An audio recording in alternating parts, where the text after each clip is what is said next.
Magandang araw po sa inyong lahat. Nagsisimula na rin po ang mga survey na naglalabasan. Atin pong alamin ang top 12 na senatoriable para sa midterm election sa 2025 ayon po sa SWS.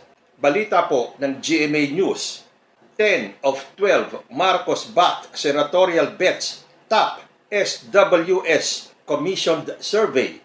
10 out of 12 senatorial aspirants backed by President Ferdinand Bongbong Marcos Jr. took the top spots in the latest social weather station's senatorial preference survey commissioned by the Strat-based group.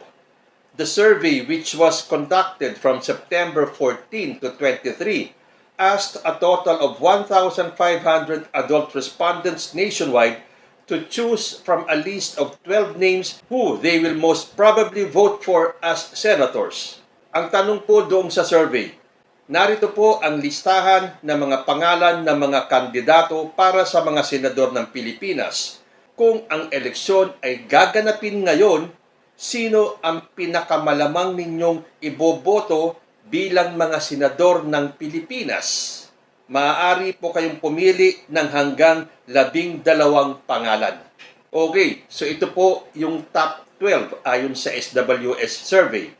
Topping the list was House Deputy Majority Leader and Axis Representative Erwin Tulfo, maintaining his lead with 54% of voters saying they will vote for him if the election was conducted during the survey period.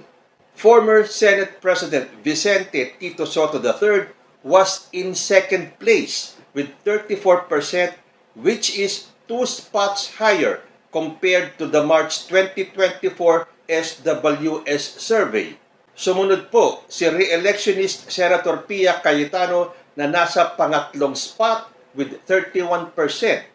Si former President Rodrigo Duterte ay nag-tie with re-electionist Senator Amy Marcos on the 4th to 5th place after getting 25% each. Ang rating ni Duterte na dating nasa 36% noong Marso ay bumaba sa 25% ngayon. Samantalang si Amy Marcos from 22% ay tumaas ng 25%. Sharing the 6th to 7th spot were former Senator Panfilo Ping Lacson and re-electionist Senator Bong Revilla Jr. with 24%. Pareho po silang umangat ng 1 rank higher after getting additional 4% mula nung 20% nila noong Marso. House Deputy Speaker and Las Piñas Representative Camille Villar's rating surged and was tagged in the survey as the bigger gainer after breaking into the top 12 and taking the 8th spot with 21%. Samantalang nung survey nung March, si Villar ay nasa number 20 to 24 ang place.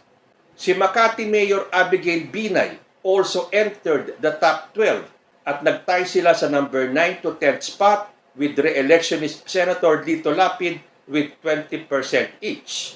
Former Senator Manny Pacquiao's ranking, on the other hand, dropped to 11th to 13th place with 18% from 6th to 7th spot in March. So ito pong kay Manny Pacquiao mula sa number 7 noong Marso ay bumaba sa 11th to 13th place. Ganun din ang nangyari kay re-electionist Senators Bongo and Ronald Bato de la Rosa. Go and de la Rosa shared the 11th to 13th spot with Pacquiao after preference for de la Rosa dipped by 5% and preference for Go went down by 1%. So, mula sa 12 senatorial aspirants na inendorso ng administrasyon, tanging si re-electionist Senator Francis Tolentino at si Interior Secretary Benjamin Benhur Abalos ang hindi nakapasok sa top 12. Si Tolentino got the 14th place, samantalang si Abalos took the 16th to 17th spot. Former Senator Francis, on the other hand, who is vying a new term in the Senate, ranked 15th in the latest SWS survey, while former Senator Bam Aquino shared the 16th to 17th place with Abalos. Ulitin ko po, yung mga senatoriable na nakapasok sa top 12 ay sina Erwin Tulfo, Tito Soto, Pia Cayetano, Rodrigo Duterte, Amy Marcos, Ping Lacson, Bong Revilla, Camille Villar, Abby Binay, Lito Lapid, Manny Pacquiao, Bongo, and Bato de la Rosa na nag-aagawan po sa pwesto ng 11th to 13th place. Pero maaga pa po ang karera. Pwede pa pong mabago ang mga to.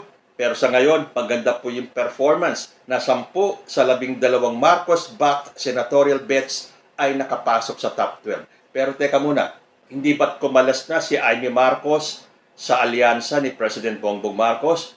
So officially, 9 lang sa 12 Marcos-backed senatorial balls ang nakapasok. Pero hindi naman po nalalayo si Tolentino at saka si Benor Abalos at baka sa mga susunod na surveys ay umangat na rin po sila. Kayo po, ano ang masasabi ninyo sa mga surveys natin? Pasok ba ang inyong mga kandidato sa top 12 senatorial balls para sa 2025 elections?